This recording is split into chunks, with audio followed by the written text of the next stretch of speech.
Tá, então vamos abrir com o Edvaldo, Lança. Aí uma pergunta para cada um, e aí depois a gente... 3, 4 minutos, pode ser? 3 minutos. Vocês me avisam aí para a gente encerrar às 8 para entrar a transmissão do outro jogo, tá certo? Vamos lá, Tá pode bom, abrir, então. João. Já conversei com o presidente agora há pouco, na verdade a gente segue ao vivo aqui na Jovem Pan. Agora é hora de balanço, né? Como disse o Chifre, né? Não tem competição, o time permanece na C. O que o torcedor pode esperar daqui para frente do Maringá? Boa noite. Boa noite, desculpa, aquela hora eu estava perguntando e eu fui correndo para a foto, te respondi correndo aquela no campo ali. Mas o que o torcedor pode esperar é o que a gente vem fazendo nos últimos anos todos. Não é o resultado que a gente gostaria, por óbvio, principalmente pelo nosso início de competição. Foi um início de competição muito grandioso, né, com 3 vitórias e um empate ali, fazendo 10 pontos em 4 jogos. Mas vendo, depois conhecendo com mais profundidade a competição, entendendo o nível de orçamento dos times e desafiando os times e vendo como estava o nível, né, de todos eles, eu acredito que é um resultado satisfatório para uma primeira participação. Eu acho que esse que é o negócio, satisfatório para a primeira participação, porque a gente fala no Maringá já desde 2016, no finalzinho de 2016, que nós estamos fazendo um projeto a longo prazo. E quando um obstáculo vem, né, uma derrota vem, um não atingimento de resultado vem, a gente tem que entender que isso é para a gente melhorar, para a gente analisar nossos erros. Acho que enalteço sempre tudo aquilo que a gente evolui, olho sempre para trás e vejo aquilo que a gente acerta, mas também olhamos tudo aquilo que a gente não acerta, principalmente quando o resultado não vem. E mais uma vez, assim como foi em 2023, de modo claro, muito mais triste foi em 2023, né, aquele derrota nos pênaltis para o Camboriú. Eu acho que essa permanência na Série C nos traz reflexões, nos traz vontade de mudança, nos traz aprendizado, e é isso que a gente tem que fazer agora. 2026 para nós começa a partir de segunda-feira, já nos mexemos bastante essa semana, já nos preparando para permanência e não classificação e para a classificação, e é isso que a gente vai fazer, a partir de segunda-feira começar o 2026, que primeiramente, quem sai quem fica, porque nós temos algumas propostas por óbvio, teremos algumas propostas por óbvio aí para os jogadores que não terão competição agora, e já vamos fazer alguns negócios para esse restinho de competição, mas também todos eles já pensando em formar o elenco para o ano 2026. Lança, vai querer? Presidente, você falando muito nessa formação para 2026, já se sabe alguma porcentagem de permanência do elenco ou de manutenção de alguns quadros do Maringá Futebol Clube, ou ainda é muito cedo para falar disso? Não, acho que é muito cedo falar disso. O elenco todo e comissão técnica estava focado 100% no jogo de hoje, que o jogo valia muito. Vocês viram que os resultados que poderiam nos derrubar aconteceram, então nós não tínhamos um intuito essa semana de depender de outros times. Nós queríamos depender somente de nós mesmos, foi o que a gente fez. E mostrou que estava muito certo, que nós falamos, que nós planejamos, porque os outros 2 resultados que poderiam derrubar o Maringá Futebol Clube aconteceram. Então não é cedo para falar disso, mas a gente já tem aí alguns planejamentos macros já de elenco para o ano que vem. Vamos começar a falar com o mercado, falar com os nossos atletas, olhar a proposta do mercado para os atletas que estão no Maringá hoje. Valdo quer? Do que foi planejado, não? Se você pudesse voltar no início, o que você mudaria? E pensando já no ano que vem, 3 competições, prioriza alguma? O que vem por aí em 2026? O que você mudaria? Onde que foi que você errou? Eu acho que não tem um erro, né, Valdo? Não tem um erro. Eu acho que analisar o nosso ano todo, né?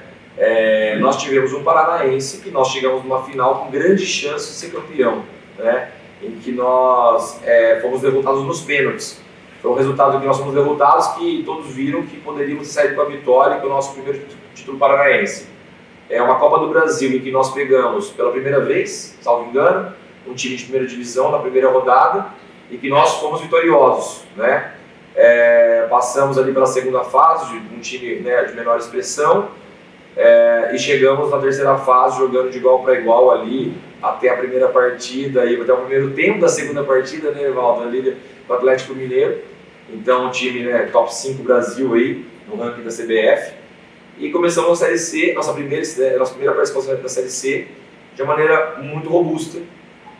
Muito se fala, até na própria imprensa, pessoas que acompanham menos o Maringá, que a gente desmanchou o time após o Campeonato Paranaense, o que não é verdade. Nós tínhamos muitas propostas, salvo engano, 8 ou 9 propostas, e nós optamos por fazer o negócio apenas do Rodrigo, porque realmente ali recusado, e para que não desmanchasse todos os demais. Então, esse recurso do Rodrigo serviria para a gente sustentar todos os demais. E foi assim que a gente procedeu. Então, nós começamos o time da Série C quase que o mesmo time do Paranaense, exceto pelo Rodrigo.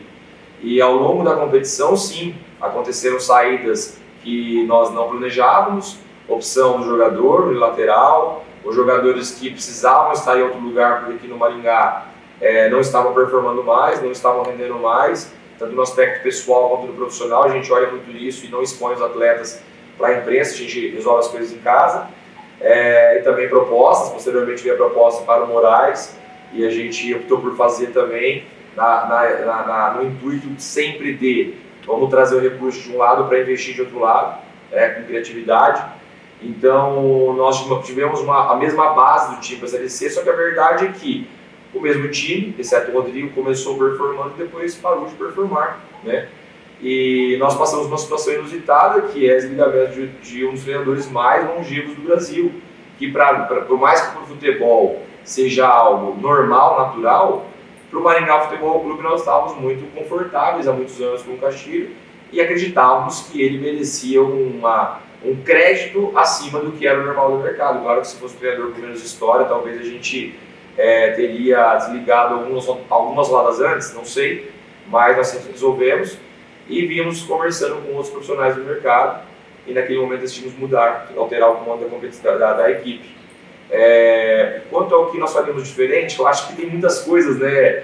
É relativamente fácil a gente olhar para trás e encontrar nossos erros. É claro que nós tivemos, né? Vocês sabem disso, que nós tivemos atletas que vieram com uma conotação em que eles não produziram, não performaram. E todos os anos vão ter isso, a gente fala isso no futebol, nós temos até um indicador que é para medir quanto de atletas que nós planejávamos uma situação e que teve uma entrega baixa. Todo ano nós vamos errar, porque são muitos atletas, né? Só que a gente tem que controlar esse erro. Eu acho que em 23 a gente errou mais, em 24 a gente errou menos, tivemos nosso acesso, e esse ano eu acho que a gente teve bastante grau de erro, principalmente agora na Série C. Então acho que são muitas mudanças e já estamos analisando elas e agora vamos dar uma intensificada nessa análise, e porque o projeto é isso, todo ano a gente está aprendendo. Certamente, sem sombra nenhuma de dúvidas, a gente vai chegar numa segunda vez, uma segunda edição para o Maringá Futebol Clube de Série C, muito mais preparado, entendendo a competição muito mais do que nós chegamos na estreia da Série C. A Série C é um campeonato muito nivelado, vocês viram, acho que a gente fez várias simulações, todos nós aqui dessa sala, e acho que ninguém estava prevendo o cenário que o CSA fosse rebaixado, né? E o CSA foi rebaixado, CSA e ABC. Isso mostra o nível da competição. Dois times com muito orçamento, muita camisa, sendo rebaixados. Nós temos ali, nos rebaixados, 3 times com próximo ou mais de 1 milhão de folha. Essa é a realidade da Série C, né? Mas tem que olhar para nós, e nós sabemos que tem margem de crescimento. Nós nos mantivemos na competição, mesmo com muitos erros. Então prova que não é uma falta de orçamento, e sim planejar melhor, executar melhor no ano que vem. Mas daqui 2 semanas eu te respondo que a gente errou com mais clareza. João, houve uma demora na troca do treinador? Aquele jogo do Brusque, a impressão que a gente tinha é que vocês trocariam ali, tirariam o Jorge, mas ele parece que foi dado uma oportunidade para ele. Eu estou perguntando isso por causa dos resultados do Chip, né? A impressão que se dá é que o Jorge não vivia um bom momento, e o Chip chegou e o time melhorou.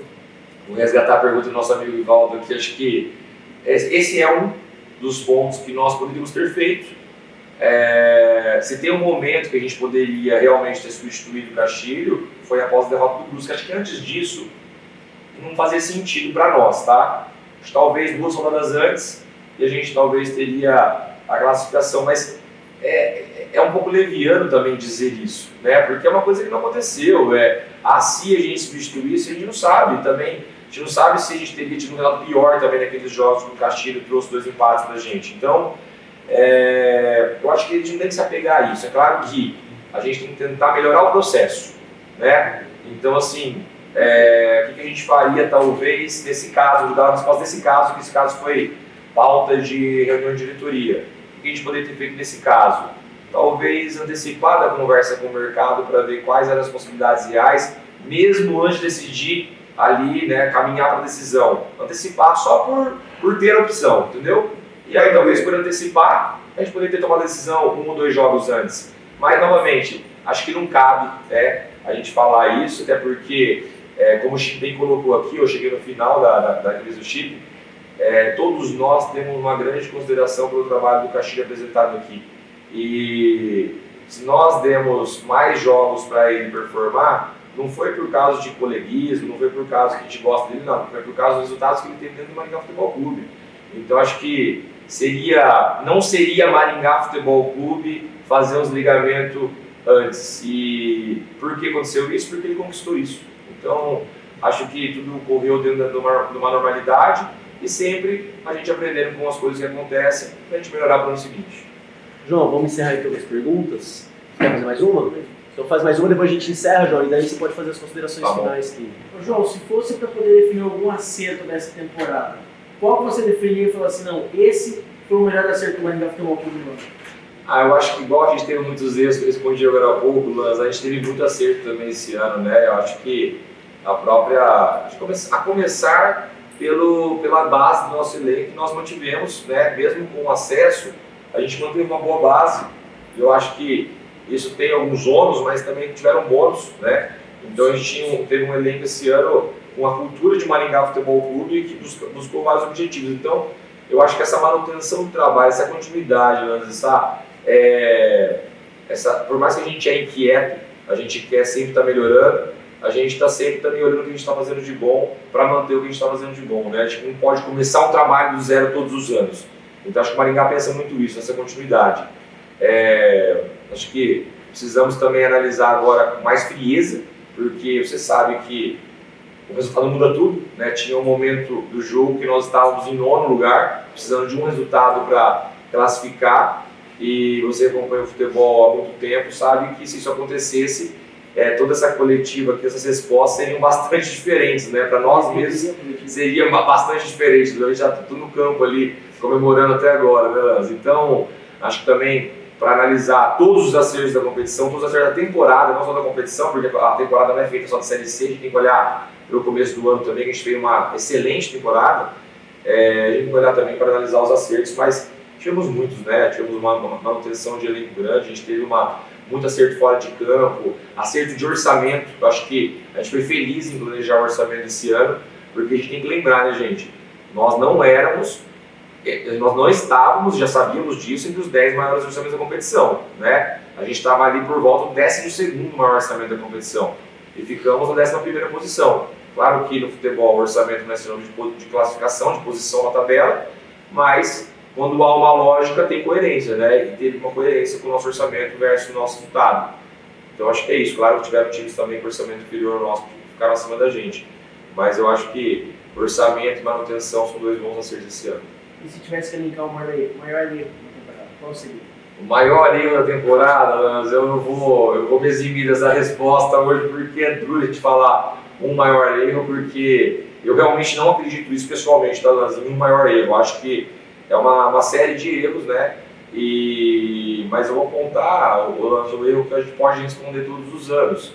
Eu acho que contratações que não performaram. Acho que é isso, tá? Contratações ou manutenções que não performaram, porque quando você decide trazer um atleta com um salário, né, da primeira linha, do primeiro escalão nosso, a gente espera entregue resultado em campo, e a gente não teve de alguns atletas. Então, talvez seja o maior resultado, mas é uma resposta também um pouco genérica, porque sempre as coisas não dão certo, esse vai ser um dos problemas, né?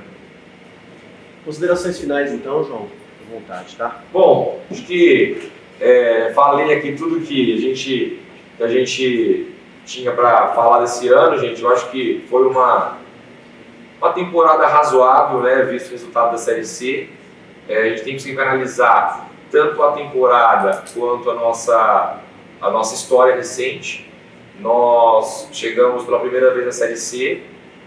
Como todo início de competição, a gente tem uma imagem antes de entrar na competição e outra imagem depois que entra, e nós vimos o tamanho da competição antes de entrar, mas a gente só foi entender real o tamanho da competição jogando ela. Mas o ano, podemos considerar que foi um ano satisfatório, visto a nossa campanha no Paranaense, chegando na final com grande chance de vencê-la, de trazer o título, visto que a gente chegou na terceira fase da Copa do Brasil, passando por uma primeira fase muito árdua e jogando uma terceira fase de igual para igual, grande parte dela, e começando a Série C, né, com uma expectativa muito alta, e apesar de não dar continuidade, aqueles 4 primeiros jogos, os 10 primeiros pontos, foram fundamentais para a gente fazer uma campanha que a gente fez de 11º colocado e manutenção da divisão. Então acho que a gente tem que olhar para o todo.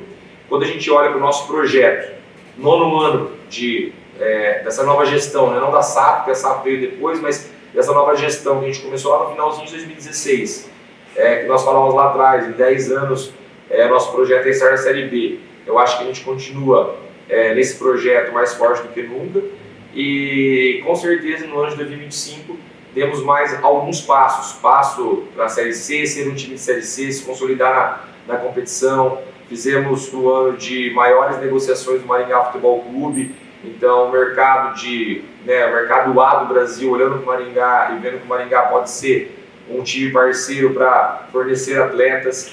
A nossa torcida que ano após ano cresce, os nossos patrocinadores, que a gente tem que dar um destaque especial, porque é a nossa maior fonte de receita e é quem está conosco há muitos anos, mais empresas há mais tempo conosco e pagando valores maiores, entendendo o valor que o Maringá entrega para a cidade e para as empresas. Todo mundo, toda a cadeia, né, sociedade, imprensa, e em especial tem que destacar aqui o nosso sócio torcedor, né, que é um programa que a gente precisa muito. A gente fala muito, queremos estar na Série B, mas para estar na Série B, nós precisamos nos portar em várias frentes como time Série B, e o sócio torcedor é uma das frentes fundamentais, e esse ano a gente deu mais alguns passos em crescer o sócio torcedor, e isso foi muito importante para nós. Então, agradecer a todos os torcedores que fizeram sócio torcedor esse ano, acreditaram no Maringá Futebol Clube, que isso colabora muito com tudo que a gente faz aqui no Maringá Futebol Clube. E para encerrar aí, para a gente falar de futuro, eu acho que agora, né, o plano imediato é analisar, claro, né, quais oportunidades que existem de mercado dos nossos atletas, e automaticamente isso, tudo que é livrado do orçamento de 2025 agora com essa eliminação é investido no orçamento de 2026, e lógico, né, atleta também tem que jogar, não tem por que não jogar, né, então tem proposta, a gente vai analisar, esse é um plano mais de urgência aí por causa do prazo, mas já pensando em 2026 montar o nosso elenco ideal com esse novo formato. A gente precisa saber quem sai, precisa saber quem fica. Nós já temos um plano para 26 de orçamento já mais ou menos definido, né? Lógico que agora, semana que vem, nós vamos para os detalhes, mas um plano mais ou menos definido para a gente saber quanto que nós vamos gastar em Paranaense e automaticamente Copa do Brasil, e quanto vamos gastar também na Série C, e agora já sabendo todos os pontos da Série C que a gente não conhecia no passado. E na parte de infraestrutura, sempre avançando, já avançamos muito no ano passado, né, mas já estamos aí com um plano de uma troca de gramado do CT, uma ampliação ali de algumas dependências do CT, tudo isso pensando em ampliar nossa categoria de base, melhorar as condições do nosso profissional. Então, o que o torcedor pode esperar do Maringá Futebol Clube no ano que vem é mais maturidade, mais seriedade, uma SAF ainda mais forte e um time que cada vez mais faça jus a representar essa cidade, essa região que todos nós admiramos muito e que nós temos muito orgulho de representar.